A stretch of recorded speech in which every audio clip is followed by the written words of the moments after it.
बेईमान हूँ, दुनिया को चाहे समझे मैं तो इंसान हूँ, मैं तो इंसान हूँ।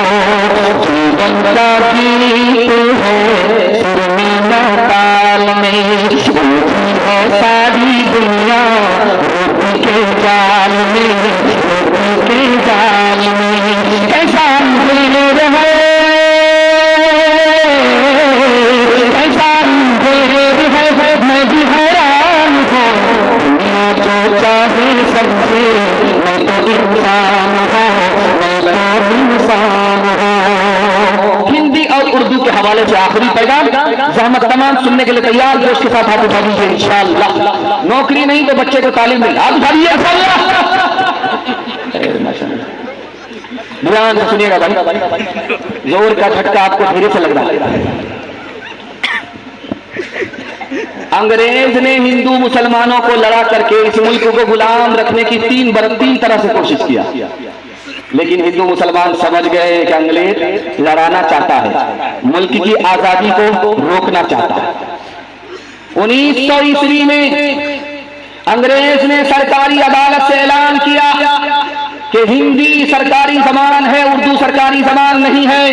हिंदू भी समझ गए, मुसलमान भी समझ गए अंग्रेज का धोखा है। अगर हिंदू मुसलमान आपस में लड़ जाते जबान के नाम पर तो मुल्क गुलाम रहता, आजाद नहीं होता। अंग्रेज ने 1903 ईस्वी में बंगाल को तकसीम किया। जानते हैं उसकी प्लानिंग क्या थी? मुसलमान खुश हो जाएगा कि वहां उसकी तादाद ज्यादा है, और हिंदू खुश हो जाएंगे कि यहां इनकी तादाद ज्यादा है। हिंदू मुसलमान समझ गए ये तादाद के नाम पर एक दूसरे को लड़ाना चाहता है, वरना मुल्क की आजादी रुक जाती, मुल्क गुलाम ही। अंग्रेज ने 1906 ईस्वी में 2 पार्टी बनाई। एक पार्टी का नाम रखा मुस्लिम लीग, दूसरी पार्टी का नाम रखा हिंदू महासभा, ताकि मुसलमान समझे कि हमारी पार्टी मुस्लिम लीग है, ताकि हिंदू समझे कि हमारी पार्टी हिंदू महासभा है। हिंदू मुसलमान दोनों समझ गए अंग्रेज के धोखे में नहीं आए, लड़ते लड़ते बच गए तो मुल्क बच गया, अगर लड़ जाते तो मुल्क चला जाता। नमूने को बहुत ध्यान से रखिएगा। एक शायर है हिंदी जबान का, मुसलमान है उसका नाम अब्दुल रहीम खान खाना। ये मुसलमान होकर के हिंदी जबान का शायर है। ये जा रहे थे तो हट्ठा कट्ठा उल्लू का पट्ठा, भीख का कटोरा लेकर के कहता अल्लाह के नाम पर दे दो, अल्लाह के नाम पर दे दो। पूछने वाले ने कहा यार भीख मांग रहे हो फुटबॉल खेल रहे, शर्म नहीं आती? भीख लोग सर झुका करके मांगते हैं, तुम सर उठा करके मांगते हो। बोला किस बात की शर्म? मेरा दादा नेशनल फकीर, मेरा बाप इंटरनेशनल फकीर, खानदानी पेशा है, हम लोग शाह होकर के भी, गधा होकर के भी शाली।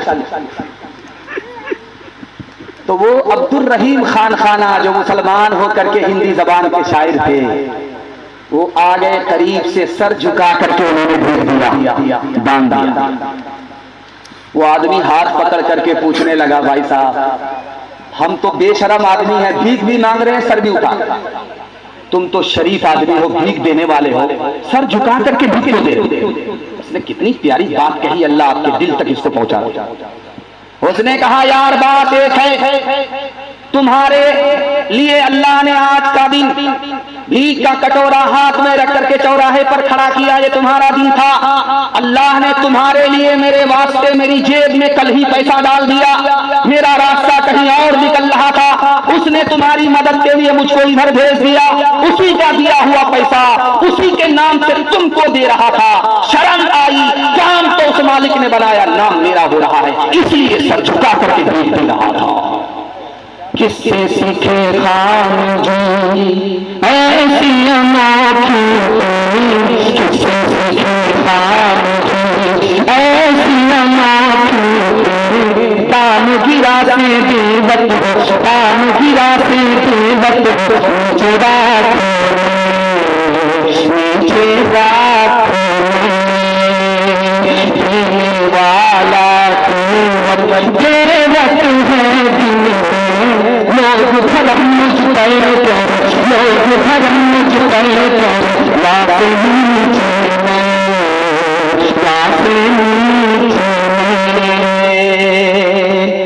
जलसा में कंजूस राजा आ गया, कंजर, कंजूस, बखील, मक्खी चूस, फूटी कौड़ी किसी को देता नहीं, लेकिन दूसरे से तारीफ सुनता था कि मैं दरिया दिल हूं, सखावत का पहाड़। एक बार जलसा के सामाईन को बेवकूफ बनाने के लिए बोला, जो मेरे सवाल का जवाब देगा उसको इनाम मिलेगा। मेरी हथेली में बाल क्यों नहीं है? एक जवान बीच से खड़ा हुआ, हुजूर मेरे पास जवाब, आपका देते देते घिस गया, इसलिए हथेली में बाल। बादशाह को समझ में आ गया ये चूना लगाने के लिए बोल रहा है, ये चम्मच ही नहीं बहुत बड़ा चमचा मालूम है। बादशाह ने कहा ठीक है, मेरी हथेली में बाल नहीं है, इसका जवाब दो कि तुम्हारी हथेली में बाल क्यों नहीं? कहा हुजूर आपका देते देते घिस गया, मेरा लेते लेते घिस गया। बादशाह सोचा कि आज मेरा रिकॉर्ड खराब ही कर देगा, लेकिन बादशाह भी वैसे ही था सियाना, बोला कि हम अपना रिकॉर्ड खराब होने नहीं। बोला कि ठीक है, मेरा देते देते घिस गया, तुम्हारा लेते लेते घिस गया। इतने सारे लोग मालपुर के माला माल है, किसी की हथेली में बाल। कहा हुजूर इसका भी जवाब मेरे पास है, आपका देते देते घिस गया, मेरा लेते लेते घिस गया।